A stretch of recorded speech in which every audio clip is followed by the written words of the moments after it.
So இப்போ இந்த ராஜயோகம் அப்படின்னா என்ன? ராஜா மாதிரி ஆயிரும்ன்ற மாதிரி நீங்க ஒரு அந்த ஐடியா தானே கேக்குறீங்க. நம்ம பேர் அதுதானே. இப்ப ராஜயோகம் அப்படின்னா என்ன அப்படின்றதுனால யோகம்னா என்னன்னு தெரிஞ்சு.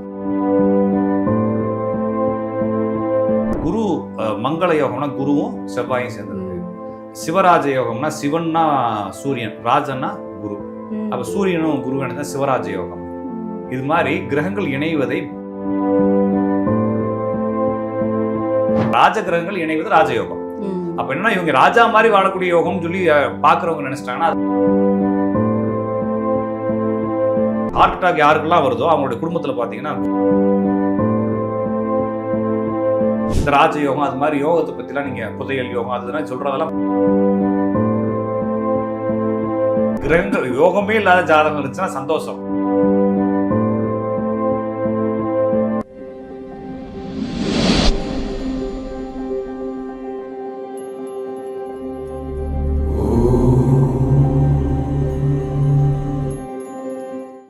டேக் ஒன் பக்தி சேனல் நேயர்களுக்கு வணக்கம். இன்னைக்கு நம்மளோட ஜோதிடர் ராஜநாடி கா பார்த்திபன் சார் இருக்காரு. அவர்கிட்ட நம்ம ஜோதிடம் பற்றி நிறையா கேட்டு தெரிஞ்சுக்கலாம். வணக்கம் சார். வணக்கங்க, நேயர்களுக்கும் வணக்கம். ஸோ இப்போ இந்த ராஜயோகம் அப்படின்னா என்ன?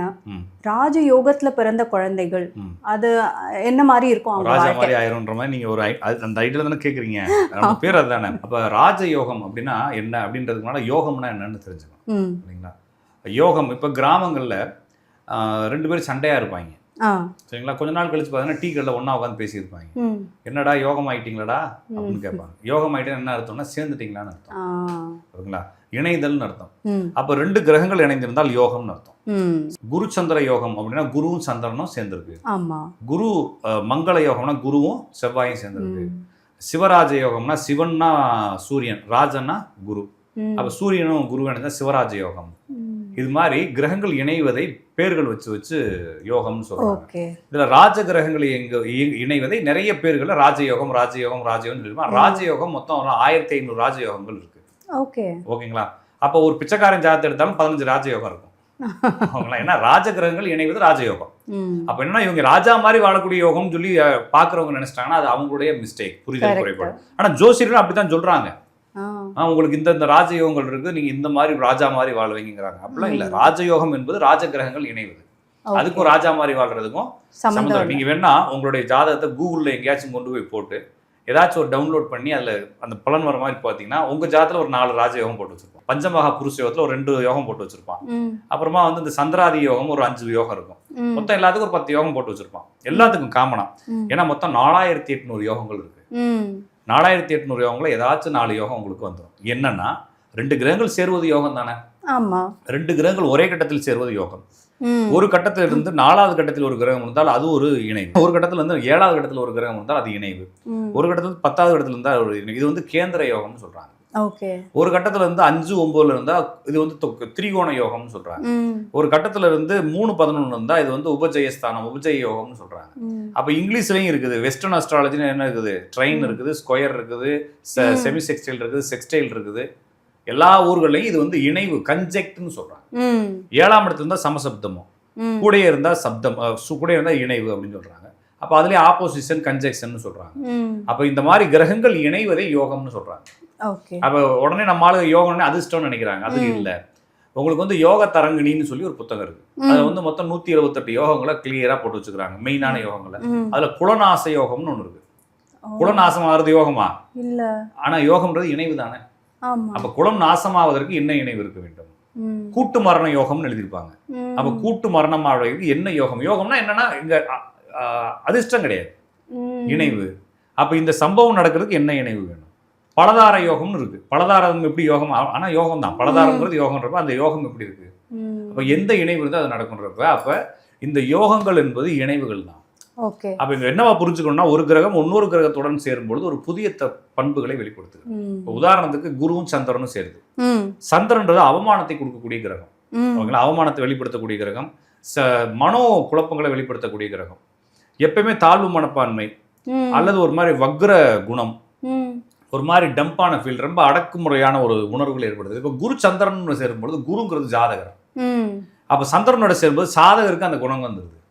ஓகே. அப்போ யார் ஜாதகருடைய ஒரு ஜாதகத்தில் குருவும் சந்திரனும் ஒன்றுல இருந்தாலும் சரி, ஒரே கட்டத்தில் இருந்தாலும், குரு வந்து 5, 7 9 சந்திரன் இருந்தாலும் குரு சந்திர யோகம் தான் ஆகும். குரு சந்திரனுடன் சேர்ந்த ஜாதகர் சிறு வயதில் தாத்தா பாட்டி வீட்டில் வளருவார். தந்தையுடைய அன்புகள், தாயினுடைய அன்புகள் கிடைக்காது. ஒருவேளை தாயினுடைய அன்பு கிடைச்சு தாயினுடைய தாத்தா பாட்டி வீட்டில் வளரலாம்.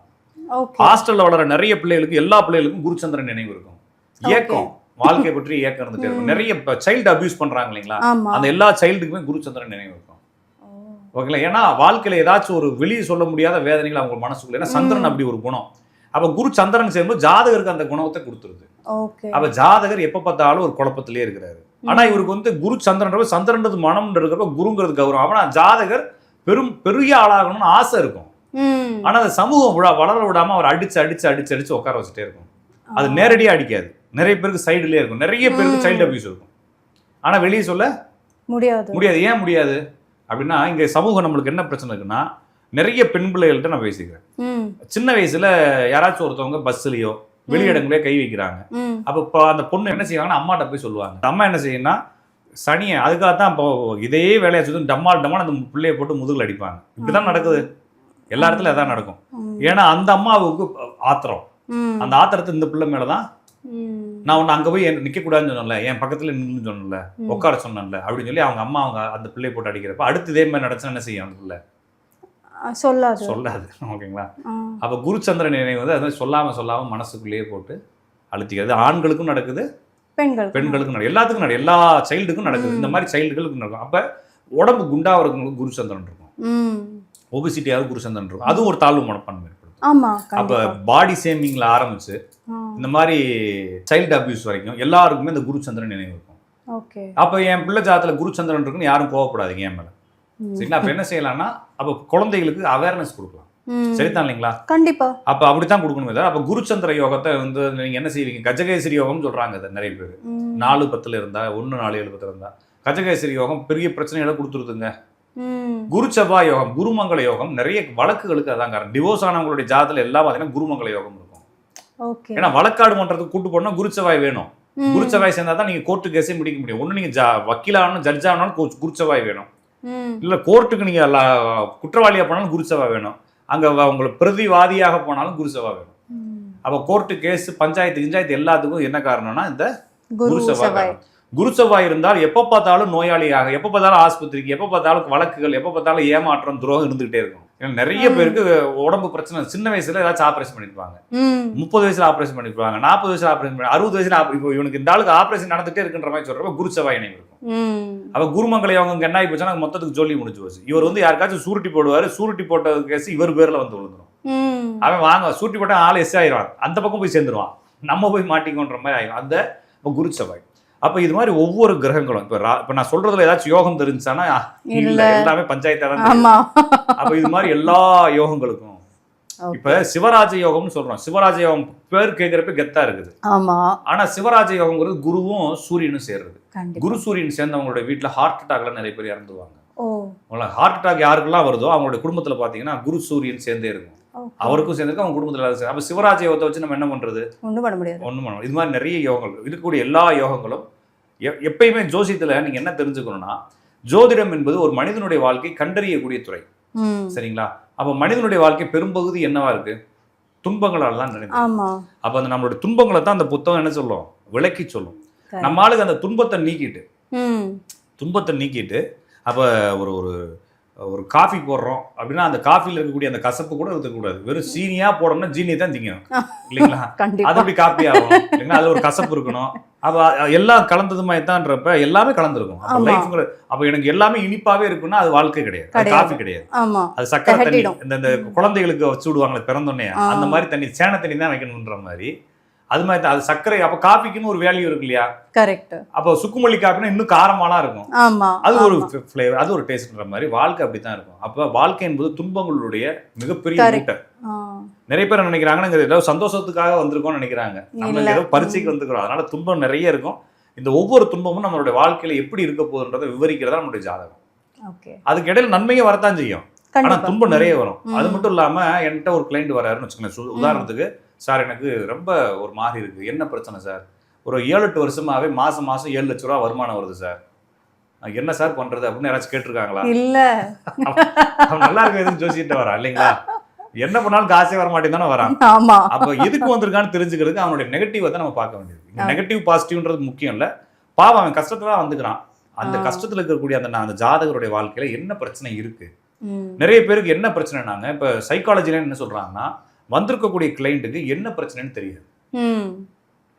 நம்மள்ட்ட பேசுறவங்க ரொம்ப விஞ்ஞானி மாதிரி பேசுவாங்க, ஆனா எங்களுக்கு பழகி போச்சு பேசி பேசி. ஏன்னா அவங்களுக்கு தெரியாதனால தான் அந்த சிக்கல்ல மாட்டிட்டு இருக்காங்க. கரெக்ட். நிறைய பேருக்கு அது என்ன பிரச்சனைன்னு தெரியாது.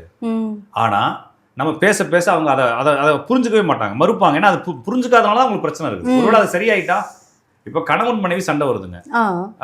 இப்போ அந்த பெண்ணுக்கு வந்து ஒரு 40 வயசு, இந்த கணவனுக்கு ஒரு 45 வயசு. ஒருத்தர்ட்ட எப்படி பேசணும் அந்த பொண்ணுக்கு புரியாதா? புரியும். அப்புறம் ஏன் புருஷன்ட்ட ஒழுங்காவே பேச மாட்டேது? நான் சொல்ல புரிஞ்சுடுவீங்களா?